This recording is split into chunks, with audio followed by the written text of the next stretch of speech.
Brother nih buat para caleg-caleg yang masang spanduk sih. Sekalian gue ngomong nih gitu ya. Jangan dikira kalau spanduk orang dicopot lalu kita akan menang. Jangan dikira bahwa punya kita dicopot orang lain akan menang. Atau yang kita dipasang seumur-umur lalu kita akan menang. Enggak. Coba ini, diambil baju Gelora itu diambil, punya orang dokter apa gitu pakai, dicoba doang gitu, cobain cek. Kita selfie, cek, dinaikin ke Twitter berapa 34 juta atau 3 juta 400 nonton yang nonton. Nggak bisa lari dong dari situ. Itu konyolnya Fahri Hamzah, itu konyol banget tuh Fahri itu. Nah, untuk bisa DPR-nya bagus, parpolnya harus gimana?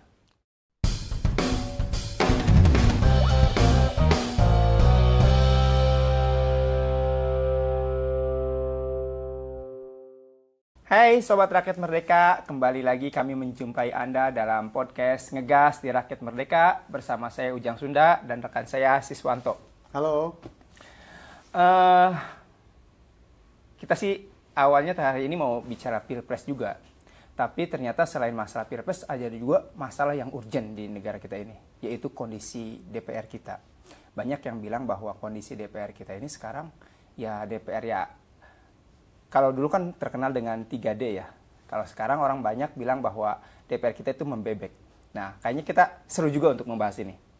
Selain masalah DPR yang membebek, ada yang menarik kalau dulu seniman, komedian itu mengkritik politik itu dengan jenaka agar orang tertawa. Tapi kalau sekarang kita melihat parlemen hari ini, parlemen yang terjadi ini kayaknya komedian itu udah nggak perlu mengkritik lagi karena mereka udah lucu-lucu. Lebih lucu ya kan?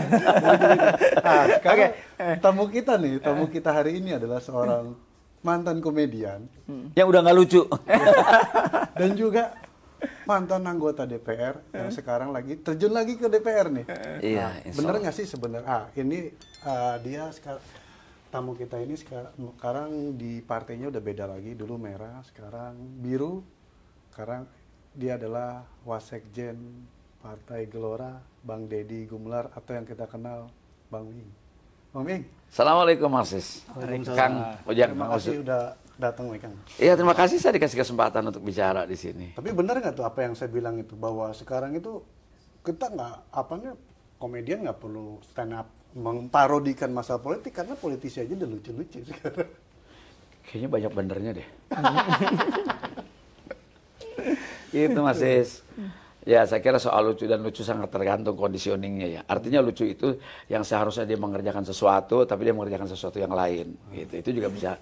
Karena konsep humor itu salah satunya selain penguasaan, tapi juga ada deviasi, penyimpangan. Nah, kalau Kang Ujang sekarang ganti baju pakai daster, pasti yang di staff-staff itu ketawa gitu loh. Nah, itu deviasi. Ada sesuatu yang menyimpang gitu loh. Nah, harusnya misalnya DPR membela rakyat, tapi semuanya sekarang membela pemerintah. Itu kan sesuatu yang lucu. Lucu dalam pengertian secara substansial dia lucu banget gitu loh. Ya kan? Harusnya dia membela rakyat. Pada dasarnya kan anggota DPR harusnya menjadi oposisi terhadap pemerintahan. Oposisi itu tidak selalu membenci. Kalau memang dia pemerintahnya benar dan bagus, kasih apresiasi. Itu pentingnya. Dan itu menurut saya tidak selalu anggota DPR. Makanya saya tadi sama Kang Ujang tuh ngusulin pengennya sih kita bicara soal DPR. Kenapa?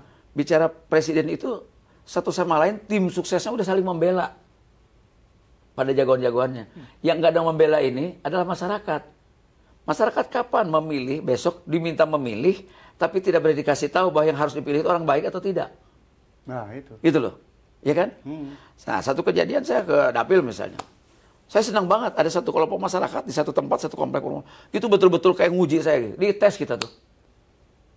Nah, dari situ begitu kita bisa jawab ini, dia ngunci, Pak, kita udah pilihannya Bapak aja. Dengan terbukti bahwa ternyata elektabilitas tertinggi itu bukan dari baliho, bukan dari billboard dengan uang yang mahal, bukan tatap muka. Jadi kita tahu siapa yang akan kita bela besok, siapa yang memilih kita, bagaimana cara memilihnya, bagaimana kondisi masyarakatnya. Dan kita belum jadi anggota DPR, sudah dapat input dari mereka. Itu penting loh. Sekarang kan nggak peduli orang, pokoknya kalau nggak nomor 1, nomor 2, nomor 3, terus sampai tetangga sama tetangga nggak ngomong gara-gara pengajian juga misah segala. Itu kan terjadi pada 5 tahun yang lalu. Terjadi perpecahan gitu loh. Nah, sekarang coba kita media ini jangan hanya mengambil angle satu arah. Semua ngomong pilpres, semua yang dimuatannya kunjungan sini dihadiri sekian ribu, selalu bicara begitu. Gitu. Secara esensi kita butuh orang bagus, presidennya harus bagus, DPR-nya harus bagus. Ini kan kayak masa bodoh aja DPR siapa mau jadi kayak terserah aja gitu. Ini Bang, kalau dengan sistem pemilu langsung seperti sekarang, pemilu serentak seperti sekarang, kan DPR, Pileg dan Pilpres dibarengin.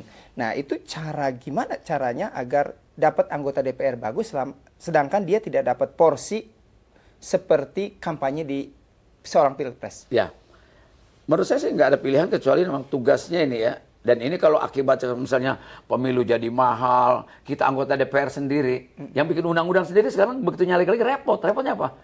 Dapat tugas dari partai mesti memenangkan presiden, sementara dia juga harus memenangkan dirinya di dapil. Itu bukan main. Ongkosnya juga mahal. Dan apa? Polarisasi masyarakat juga nggak terbendung. Karena apa? Mereka lebih konsentrasi seolah-olah yang bisa menyelesaikan negeri ini hanya presiden. Salah banget tuh. Padahal di DPR juga. Loh, justru sumbernya di situ. Undang-undang bisa tidak terjadi, terwujud undang-undang tanpa DPR. DPR dan presiden, dia tugasnya legislasi, membuat undang-undang.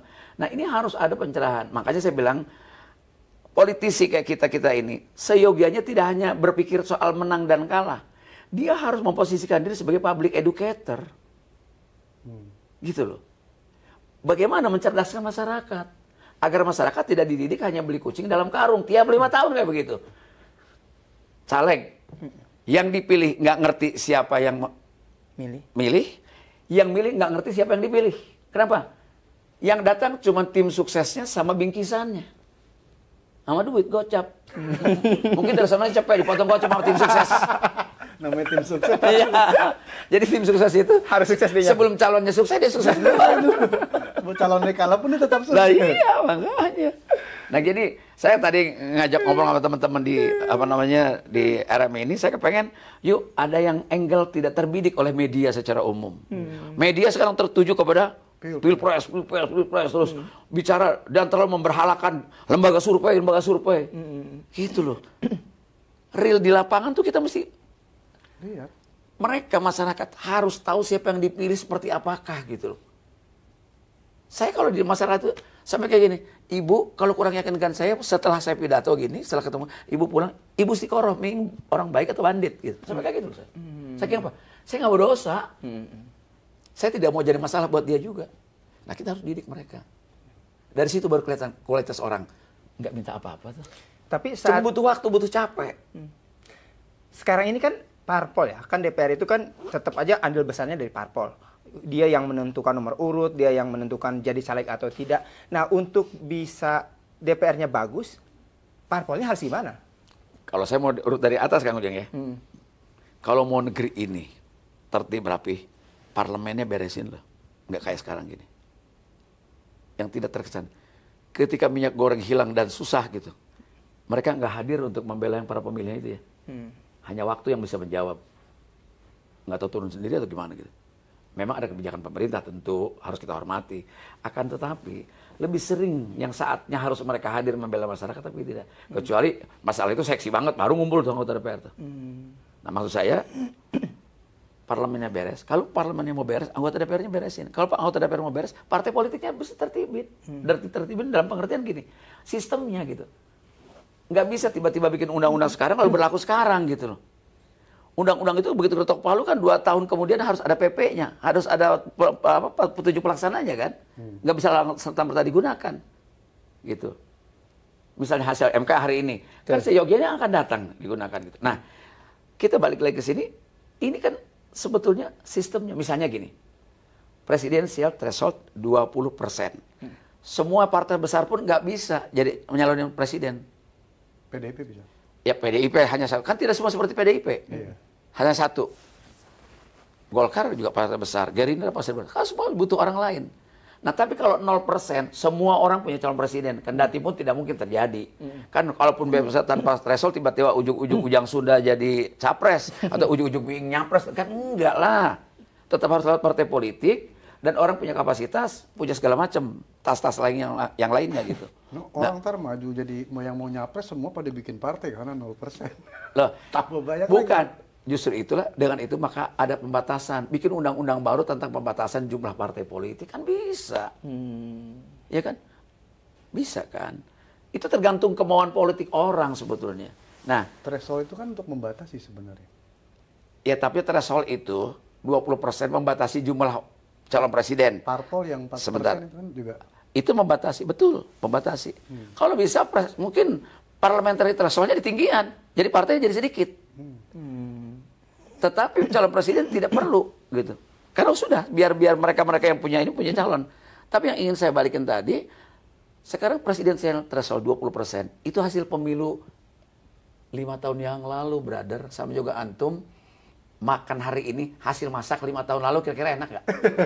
Kan gitu analoginya.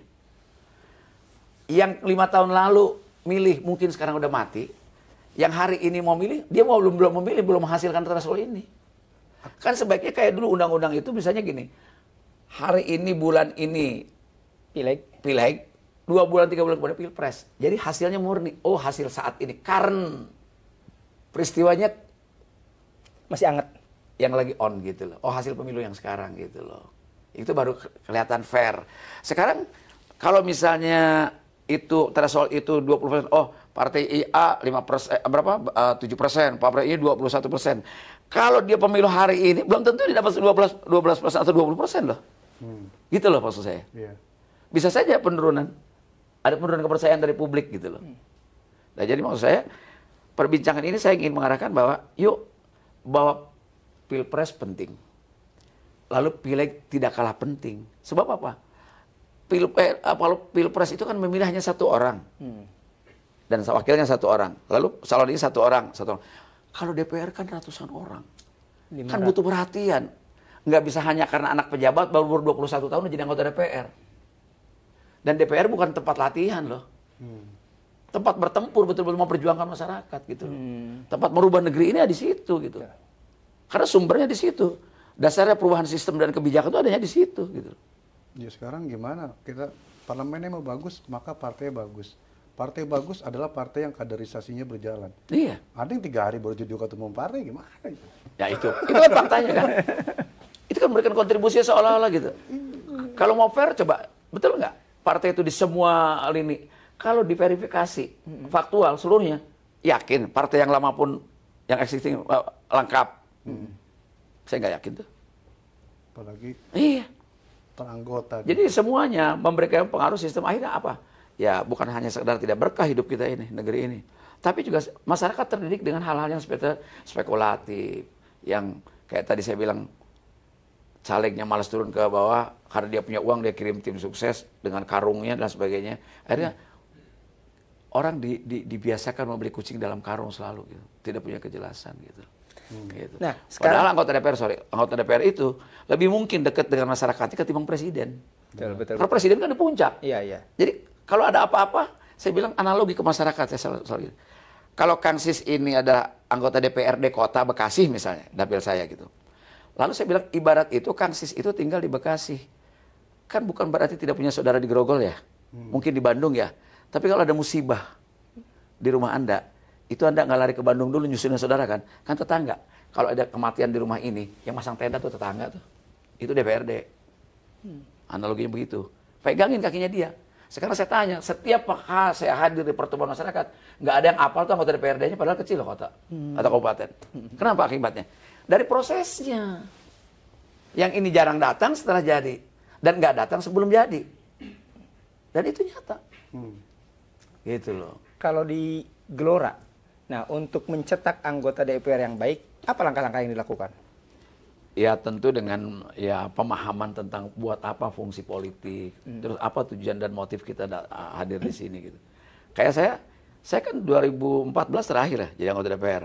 Setelah 14 ke 19 saya enggak jadi. 19 ke kalau itu memang nggak ikut ya. 2014 ke 2019 nggak ikut. 19 ke 23 kan juga enggak. Jadi saya hanya ada sebuah tantangan 10 tahun vakum. Bukan kehilangan pekerjaan, tapi ruang pengabdian ini yang luas. Jadi kenapa saya lari ke politik? Karena politik menurut saya adalah sebuah ruang yang memiliki dimensi terluas dalam bidang muamalah gitu loh. Untuk mengerjakan sesuatu amal jariah lah sebut aja, kebaikan gitu di situ. Nah, selama 10 tahun ini tidak. Seandainya kalau saya alhamdulillah bukan orang kaya, tapi relatif sejahtera misalnya, karena punya skill, punya keahlian, lalu punya masa lalu, punya proses pencapaian prestasi baik ekonomi maupun sosial gitu kan. Tapi kan saudara kita banyak yang miskin, di bawah garis kemiskinan. Kalau kita diam aja, bagaimana cara membantunya? Satu-satunya dengan jalan politik. Seandainya hari ini partai yang berkuasa sampai hari ini nih sudah menyelesaikan persoalan social justice, keadilan sosial bagi seluruh Indonesia, orang kayak gue cuma pengamen doang, nggak perlu kayaknya ke politik. Tapi karena belum selesai. Kalau belum selesai, kan yang saya bilang, ya kan, guru-guru ngaji kita ngomong katanya Ali bin Abi Thalib pernah bilang kalau ada sebuah kejahatan di sebuah negeri bukan karena ada penjahat, tapi karena orang baik mendiamkannya. Kalau kita merasa baik, jangan diam dong. Minimal dengan kontribusi. Rakyat berarti semua, bukan. Rakyat minimal cerdas memilih pemimpin itu sudah kontribusi. Mengantarkan orang, nggak usah semua jadi anggota DPR. Kang Ujang maju, Kang Ujang orang baik. Yuk masyarakat harus tahu Kang Ujang orang baik. Yuk anterin dia. Dia nganterin Kang Ujang. Itu adalah sebuah amal usaha yang baik kan gitu. Nah, ini harus tersampaikan kepada publik oleh media. Dalam survei-survei yang dirilis, posisi Gelora itu ada di bawah. Oh, nah, memang. Bagaimana caranya bisa untuk memperbaiki DPR kalau untuk masuk DPR masih dipandang sulit? Ya, ini saya bicara di sini adalah dalam sebuah upaya ikhtiar. Gitu loh. Kita percaya banget yang merubah hati manusia cuma Allah. Kita ikhtiar. Kalau kita terlalu memberhalakan survei, walaupun tidak ada standar lain kecuali lembaga survei, menurut saya nggak ada ikhtiar dong kita. Pesimis kan nggak boleh, kan dilarang. Optimis, ya punya syarat. Ya, tapi terus berjuang saja. Masih ada 70 hari kok. Gitu loh. Jadi kita tidak punya jawaban lain karena ketentuannya hanya di atas yang menentukan itu. Gitu. Kata Allah, kekuasaan milikku, aku akan berikan pada orang yang aku kehendaki. Tugas kita bukan menang, Pak. Tugas kita ikhtiar sama doa. Kalau udah maksimal, juga nggak dapat. Memang berkehendaknya lain kan gitu. Supaya kita apa? Nggak jadi orang gila, nggak frustasi, nggak cemen secara mental. Kita ini petarung, kita punya pengalaman menang. Gitu. Punya pengalaman kalah, sehingga apa?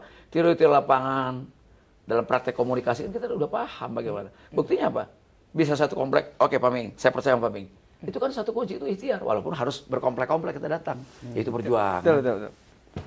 Apalagi kita orang-orang kelompok mustadafin istilahnya. Orang-orang duafa lah istilahnya. Bukan orang yang buang-buang kopernya banyak gitu. Enggak kita. Dan saya dari dulu terjun politik, belum pernah sampai hari ini menyuap orang. Luar biasa. Pasti itu. Bang, kalau saya lihat nih kan, ini kan kayaknya politik ini menarik banget bagi kalangan entertain, kalangan pegiat-pegiat entertain. Setiap 5 tahun itu pasti bertambah terus banyak dari public figure yang maju terjun ke politik. Yang miris itu kan ujuk-ujuk kita nggak tahu kapan dia kaderisasi tiba-tiba maju Atau aktivis. tiba-tiba terpilih gitu kan. Ya, Abang melihatnya gimana? Yang komedian ini agar ketika dia Abang tadi bilang kan bahwa DPR bukan tempat belajar. Iya. DPR tempat pengabdian. Kalau mau belajar di sekolah sana di kampus gitu. Kan gitu pasti gitu. Dan omongan ini adalah ritual 5 tahunan. Pasti kalau artis maju dipersoalkan. Ya. Karena persepsi orang artis itu kan lack knowledge-nya. Dianggap tidak berpengetahuan. Dan saya pun pernah dilecehkan dulu. Saya tidak sebutkan orang top lah. Orang-orang ilmunya tinggi lah di universitas gitu. Saya buktikan, kan teman-teman tahu saya kerja di DPR selama 5 tahun. Betul. Kalau nggak percaya, masyarakat sudah datang sama saya ke kesekjenan. Cek file saya di DPR itu paling lengkap udah file. Bagaimana kinerja kita dulu. Nah, Kang Sis tadi mengkritisi tentang, saya kira di undang-undang kita itu, pasti Kang Sis juga tidak mempersoalkan latar belakang profesi kan. Siapa saja boleh. Dan itu sering saya sampaikan pada semua artis. Mau artis, mau pengusaha, mau pedagang, mau ulama, jadi anggota DPR berhak dipilih dan berhak memilih. Itu undang-undangnya. Nah, tapi kita juga tahu ini lembaga yang punya fungsi yang sangat penting banget dalam tata negara kita. Artinya apa? DPR ini punya tugas menyelesaikan persoalan sosial justice kan sebenarnya. Keadilan sosial bagi seluruh rakyat Indonesia. Mau ekonomi, mau hukum, mau pendidikan, ada di situ kan harusnya. Semuanya tidak mungkin tidak berkait dengan politik. Pasti berkait dengan politik. Saya bilang tadi, DPR bukan tempat latihan. proses learning by doing ada, tapi jangan odong-odong amat gitu loh. Ada di sana, harus paham tentang apa yang kita mau perjuangkan, apa yang kita kerjakan, gitu loh.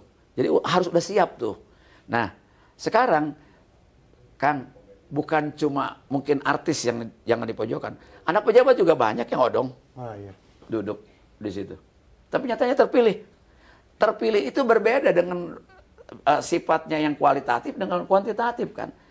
Anak pejabat mungkin, anak bupati, wali kota, anak gubernur boleh, anak presiden boleh. Tapi kira-kira maslahat nggak ketika dia duduk di sana kan? Karena harus yang dikejar adalah dampaknya kan, bermanfaat buat rakyat kan. Keputusan yang dia diputuskan, bukan hanya ya sebagai melengkapi voting, jadi fraksi ini lengkap sekian gitu, nggak gitu loh. Bahwa dia sendiri harus punya sesuatu yang dia perjuangkan, ada gagasan gitu loh. Nah, ini saya kira prosesnya tetap harus di partai politik, sekolahnya harus berpolitik. Saya lihat kan seperti PDI Perjuangan punya sekolah kan, sekolah partai. Kan itu bagus menurut saya. Harus kita apresiasi loh. Partai lain juga harus sama. Saya tidak tahu di partai-partai lain ada apa tidak gitu. Karena saya dulu kan mantan di sana, gitu. Jadi paling tidak ada satu proses, bukan tanda kutip, boleh dibilang ada kemauan politik untuk melakukan meritokrasi. Ada jenjang gitu loh. Ada jenjang supaya kelihatan ada ukuran, ada standar gitu loh. Ya kan? Kalau mau jadi kolonel kan letnan 2 dulu, baru letnan 1, baru kapten, baru mayor gitu kan. Sesko, baru letkol gitu kan. Kalau tentara kan begitu. Nah, ini juga sama harusnya gitu. Supaya apa? Menghasilkan besok mau sistem proporsional tertutup pun nggak ada masalah. Kenapa? Mereka sudah bertahun 5 tahun di partai. Ini kan sekarang ribut. Waduh, ini tertutup atau terbuka, itu masalah.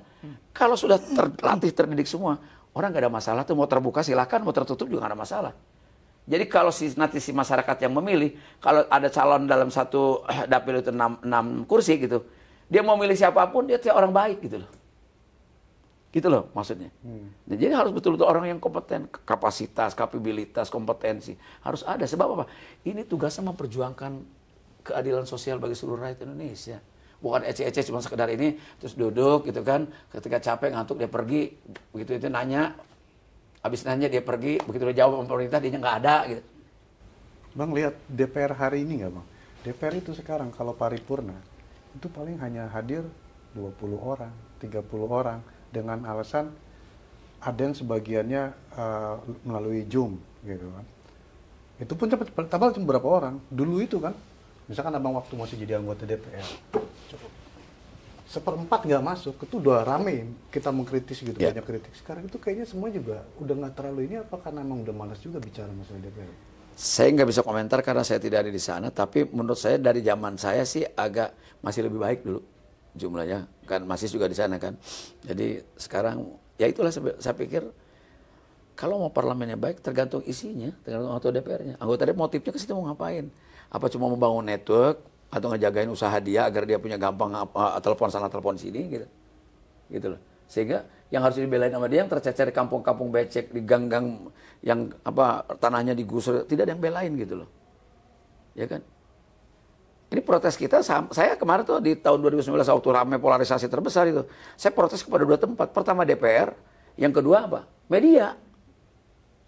Tadi ngobrol sama Kang Ujang, betul. Media itu kan sekarang untuk tertolong oleh citizen jurnalistik. Iya. Banyak media tertolong, banyak loh dari media sosial ngambilnya gitu kan. Nah, ada itu bagus karena ada di revolusi digital itu menolong akan, tetapi yang ingin saya sampaikan tadi, contoh gini. Kita tidak bisa lari untuk tidak menyalahkan DPR atau Komisi 3 misalnya. Ketika Ketua KPK menjadi tersangka misalnya. Bagaimana ngetes orang misalnya? Karena secara psikotes kan pasti ada dong prosesnya gitu. Bahwa orang setiap saat bisa salah, iya. Tapi kan secara sistem nggak ada pilihan kecuali menyalahkan, meminta pertanggungjawaban lembaga kan gitu ya. Gitu. Kalau Anda punya wartawan jelek, bagaimana orang HR-nya, orang SDM-nya waktu rekrutmen wartawan? Kan akan diminta pertanggungjawaban oleh pimpinan, gitu. Gitu. Kalau salah ngetik aja bisa diralat, tapi misalnya perilakunya dekadensi moral misalnya, kan masalah. Bukan cuma milih, garap undang-undangnya juga. Iya.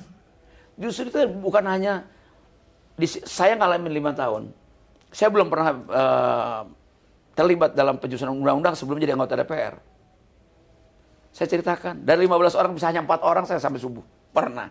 Dan saya tidak pernah tinggal dari situ. Buat apa? Saya punya kebutuhan, kepentingan. Makin dalam penguasaan itu, semakin pengetahuan kita makin dalam. Jujur loh, kita di situ terbeda dari kuliah loh. Karena apa? Kalau kuliah kan hanya knowledge yang masuk, kalau ini menyelesaikan persoalan. Dan persoalan itu bisa diselesaikan searah. Dari sini dapat tantangan, dari sini juga dapat tantangan. Tekanan juga? Tekanan juga. Jadi dari samping, dari sini, gini. Gitu. Bang, kalau DPR aja kita mengharapkan kampanye-kampanye yang cerdas, caleg-caleg itu yang benar-benar mau. Terus gimana dengan pilpres gitu kan? Kampanye yang seperti apa yang sebenarnya harus mencerdaskan anak bangsa? Kalian ditawarin joget-joget gitu. Iya. Ya gimana, apa yang mau kita ambil? Makanya gini, Kang Sis, kemarin saya, sekarang ya, akhirnya saya selalu ketemu kebetulan kalau saya turun, misalnya tim saya ke satu kawasan RT RW, begitu, Pak Ming boleh nggak masuk ke sini jalan-jalan ketemu warga? Oh, Pak RW-nya langsung nyambut, Pak Ming ya, mau aja sini-sini. Mereka mau gitu, saya diterima dengan baik. Saya ketika saya bilang, Pak, jangan asal milih karena mungkin saya pernah dikenal atau Bapak baik dengan saya baik dengan Bapak. Gitu. Diuji saya kalau bisa tentang apa yang mau saya lakukan besok di sana gitu. Kebetulan kita kan mudah saya menjawabnya karena saya 5 tahun pernah jadi anggota DPR dan kehadiran saya di DPR memang bekerja sebagai anggota DPR beneran itu hampir 90% ke atas kehadiran saya dalam sidang-sidang. Ada wartawan pernah nanya waktu Hambalang, ingat ya? Pak Ming, Komisi 10 kan terlibat nih di dalam masalah Hambalang, penyimpangan hukum Hambalang. Ya, Anda terlibat nggak? Jujur ya. Oh, terlibat, kaget dia. Loh, berarti Anda terlibat juga? Iya, terlibat, tapi tidak bersekongkol. Kalau saya tidak terlibat, saya nggak pernah sidang berarti. Iya. Ya kan dibahasnya di sana. Nah, yang ngebahas dari awal tuh kita. Hambalang, Anda boleh cek. Saya orang yang pertama menolak untuk dibangun. Karena sih kita butuh anggaran tempat lain. Kayak gitu misalnya, kayak gitu ya. Itu kan rakyat nggak tahu. Kalau mau tahu, rekamannya masih ada di DPR. Gitu loh. Itu salah satu contoh misalnya, salah untuk kasus itu. Jadi maka menurut saya menjadi penting kalau untuk memperbaiki bangsa ini, anggota DPR harus pendekatannya kualitatif gitu loh. Bukan sekolah tinggi, bukan. Kualitatif aja orang. Dia punya integritas yang baik, punya motif memang ingin memperjuangkan sesuatu gitu loh. Lalu paham tentang kerja politik kayak apa gitu loh. Nggak gampang. Menurut saya begitu saya duduk itu nervous juga. Cuman saya orang nggak pernah berhenti belajar, saya nyari terus sambil jalan. Gitu. Bang, tadi Abang menyinggung soal partai lama. Nah, sebelumnya kan Abang dikenal dari anggota DPR PDIP. Ya, saya PDI Terus, Perjuangan. Abang pernah ke PAN, sekarang ke Gelora. Itu motivasi Abang kalau orang bilang kutu loncat itu gimana, Bang? Nggak apa-apa. Motivasi Abang untuk pindah-pindah? Boleh. Seperti apa? Pindah boleh nggak? Boleh. Oh, ya udah jangan dibahas. Saya ingin menyampaikan ucapan terima kasih pada PDI Perjuangan. Harus fair, harus jujur. Ya, guru saya almarhum Pak Taufik Kimas. Saya diminta oleh beliau untuk menjadi anggota PDI Perjuangan. Padahal saya saat itu bersahabat sekali dengan Pak Anies Mata sejak lama. Gitu. Saya masuk ke sana, diajarkan Pancasila, diajarkan. Saya nggak umur segitu tahun 2008 kan relatif orang masih kenal saya dong, masih muda, ekonomi masih bagus gitu kan. Ngapain jadi anggota DPR? Dimaki-maki orang. Tapi dikasih jalan. Kalau kamu ingin berbakti lebih banyak daripada negara, satu-satunya ada jalan politik. Dan benar saya rasakan. Maka saya jadi anggota DPR. 2008 kami dilantik menjadi keluarga besar PDI. Saya, Rano Karno, Rieke Diah Pitaloka, Sony Tulung, Doko Dologit.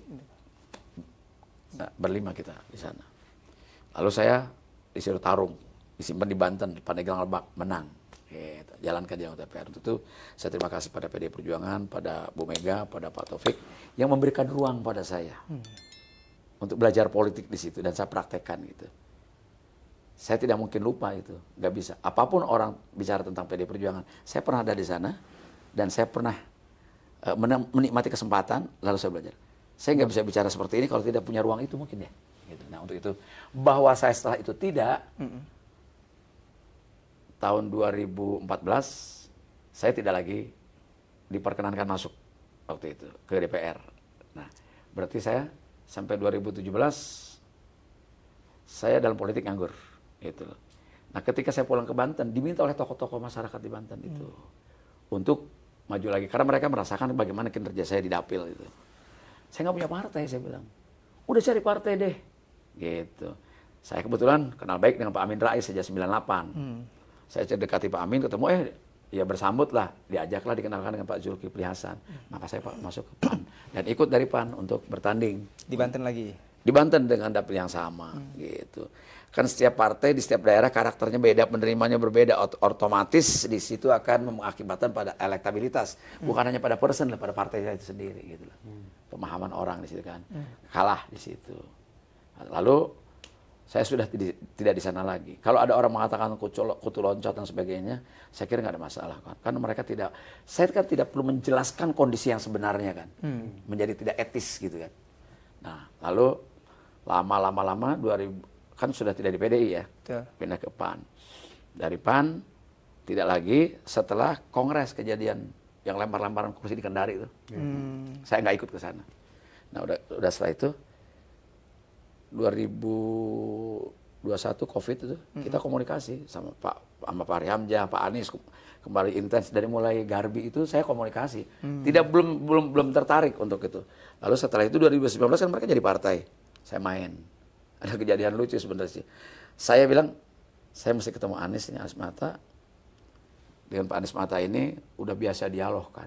Saya tahu pemahamannya, pemikirannya. Saya pikir cocok sama saya sekarang ini gitu.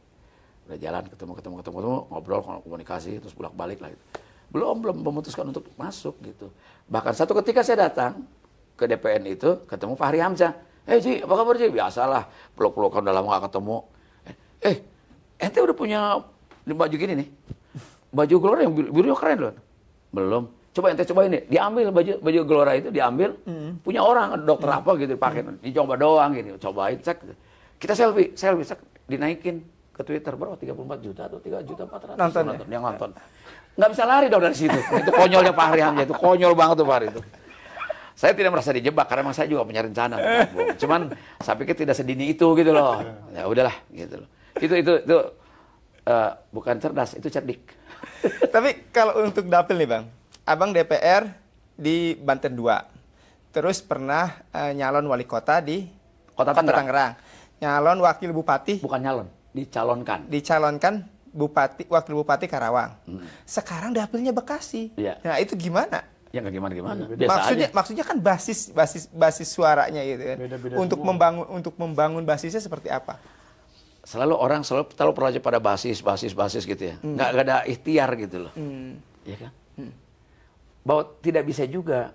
Oh, Pak Ming karena orang Banten, karena Ikang Fauzi juga orang Banten juga. Artis juga top, juga lebih top dari saya Ikang. Head to head sama saya menang.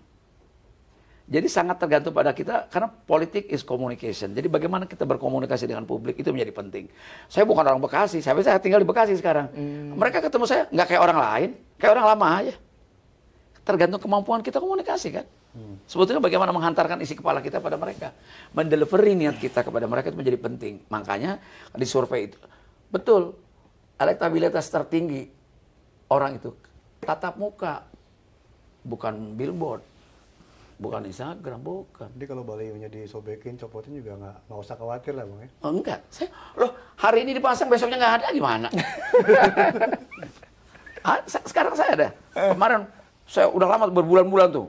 Saking keselnya di jembatan, pasang satu, diangkut, satu. Gue pasang sebelahnya 8 biji. Baru kemarin malam 2 hari lalu diangkut sama orang, semua dibersihin. Alasannya buat tutup warung katanya. Aduh, dipasang sama saya sekarang. 12 meter satu. Nggak ada. Terpanjang di Kota Bekasi itu adalah spanduk saya. 12 meter saya bikin. Kan ngangkatnya agak susah kan deh. Tapi hilang juga ada, masih ada? Ada, baru semalam pasang. Oh itu yang ngambil orang buat warung gitu? Alasannya kata yang denger, enggak lah. Kalau misalnya habis dikosongin terus kosong, benar kita percaya. Tapi habis kosong, sehari kemudian ada partai lain, yang pasti kan ada upaya gitu. Yang saya kasihannya gini, loh ya, brother nih buat para caleg-caleg yang masang spanduk sih. Sekalian gue ngomong nih. Gitu ya. Jangan dikira kalau spanduk orang dicopot lalu kita akan menang. Jangan dikira bahwa punya kita dicopot, orang lain akan menang. Atau yang kita dipasang seumur-umur, lalu kita akan menang. Enggak. Bahwa itu untuk reminding orang, ada orang nyalek, iya. Tapi suka aja belum tentu memilih. Politik itu enggak gampang variabelnya. Jadi jangan terlalu takut. Ya kesal sih kesal, kan itu duit sama kita cetak. Duitnya cuma segitu-gitu aja diambilin orang. Iya kan? Gitu. Itu baliho caleg, kalau baliho capres gimana? Kenapa? Itu baliho caleg, kalau baliho capres gimana? Nggak ikutan. Nggak ikutan, biar rame sendiri aja. Tapi saya mau balik lagi ke situ tadi bahwa saya ingin menyampaikan bahwa ternyata di politik, terutama saya kan kesenian, orang kesenian ini dibesarkan sejak kecil berkesenian itu, dia membutuhkan esensinya adalah ruang kemerdekaan berpikir. Itu kan seniman dan politik kan harusnya itu ya. Yeah. Nah, saya membutuhkan ruang, di mana ruang tersebut dalam partai tersebut. Jujur tidak adanya feodalisme. Yang kedua, apa? Ada ruang dialektika. Ruang dialektika ini justru kesempatan untuk memproduksi pikiran-pikiran. Kalau kita tidak bisa untuk berdialog dengan atasan, dengan mitra, dengan siapapun dia, yang lebih tinggi di partai kita itu, agak sulit untuk mendongkrak, untuk memproduksi kreativitas, memproduksi pikiran-pikiran politik kita, memproduksi gagasan, memproduksi narasi-narasi yang kita pikirkan, nggak bisa. Jadi mutlak. Karena politik adalah industri pemikiran, maka mutlak butuh ruang dialektika untuk memproduksi pikiran. Berarti feodalisme dalam partai juga nggak bisa ya? Nggak bagus. Partai yang feodalis itu susah untuk berkembang. Nggak, saya tidak mengatakan begitu, banyak juga. Ya kan? Dan saya kira di Gelora enaknya kan nggak ada Dewan Suro juga. Jadi langsung. Tapi kira-kira gimana suara PKS bisa dicuri nggak dia? Kenapa? Oh, kita tidak niat mencuri suara orang. Haram kalau mencuri. Gitu kan, orang kan persepsinya Gelora ini nanti akan jadi apa? Dulu kalau Golkar ini kan banyak partai-partai pecahan. Gelora ini akan mengambil ceruk suaranya dari PKS. Ya, teori marketing pasti ada unsur-unsur itu, akan saling ambil mengambil. Itu sih karena pasarnya jumlah penduduknya segini, orang misalnya yang mengambilnya dulu ke 5 sekarang jadi 10 kan pasti ada pengaruhnya. Sebelum PKS ada pun mereka stabil. Begitu PKS ada, kadang-kadang terganggu juga terambil suaranya, sama aja kan. Karena banyak dari petinggi Gelora adalah mantan petinggi PKS dulunya kan gitu. Ya, sebuah perjalanan nasib itu sih. Ya harus dihadapi. Saya kira semua orang ya akan menyiapkan effort yang cukup tinggi untuk bisa memenangkan. Golnya kan kemenangan. Golnya adalah kekuasaan. Kekuasaan itu adalah untuk kemaslahatan. Bohonglah kita bisa merubah kebijakan. Bohonglah kita bisa bantu rakyat tanpa kekuasaan. Jadi kalau ada pemimpin cari kekuasaan, oh iya, nggak usah malu.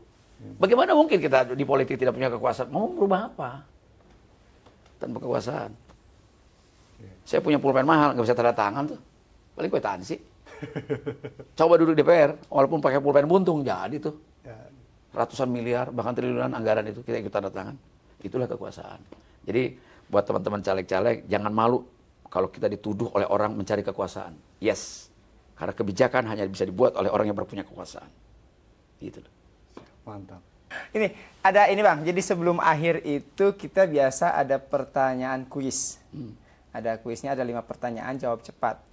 Tapi yang saya siapkan itu pertanyaan soal Pilpres, gak apa-apa? Gak apa-apa. Oke, siap. Oke Bang, saya mulai ya Bang ya. 5 pertanyaan, jawab cepat, tapi nggak ada hadiah. Pertama. Nggak dapat sepeda? Nggak. Sekarang udah nggak zaman sepeda. Kampanye gemoy atau kampanye program? Program. Program. Perkuat pertahanan atau perkuat pertanian? Pertanian. Pertanian. Kampanye nyata atau kampanye maya? Nyata. Nyata. Menang 1 putaran atau 2 putaran? 1 putaran. 1 putaran. Efisien. DPR artis, DPR politisi? Wah, susah tuh. DPR politisi. Politisi ya. Karena artis begitu ya caleg, dia politisi. Oke, siap. Kalaupun ada yang udah jadi politisi tetap Ngartis. masih jadi artis. Banyak. Itu yang susah. Iya betul.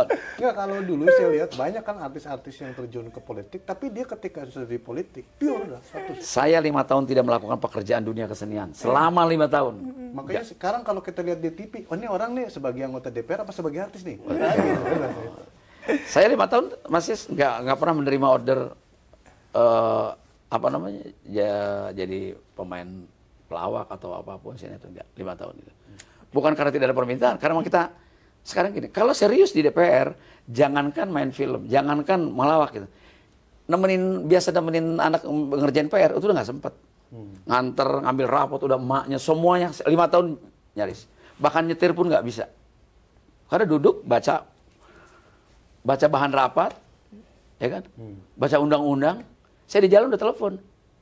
TA itu, tenaga ahli kita, tolong cari undang-undang nomor sekian, bicarain, coba bacain kamu siapkan dasar hukumnya apa, produk turunnya apa, PP-nya apa, kalau ada permennya, saya mau ngomong soal ini. Gitu. Ada 2. DPR nyuruh TA-nya membuat tulisan, tapi pikiran dia, ada juga orang anggota DPR yang membaca tulisan tenaga ahlinya. Begitu dibalik pemerintah dia nggak bisa jawab. Ya. Karena anggota DPR. Saya di DPR selalu hanya butuh payung hukumnya apa, referensi undang-undangnya apa. Ada referensi lain nggak di luar undang-undang? Coba cariin. Itu kerja TA. Makanya saya bawa apa-apa ke ruang sidang sendirian. TA suruh di kantor sama saya. Nggak pernah bawain rokok, bawain apa namanya, kalau ngerokok gitu ya. Bawain handphone, bawain berkas, saya bawa sendiri. Kata orang, Pak Min kok bawa sendiri? Saya belum jompo. Betul. Sobat Rakyat Merdeka, itulah obrolan kita dalam kesempatan kali ini. Obrolan yang sangat seru, ternyata membahas DPR juga ternyata sama serunya dengan membahas Pilpres. Demikian obrolan kita kali ini.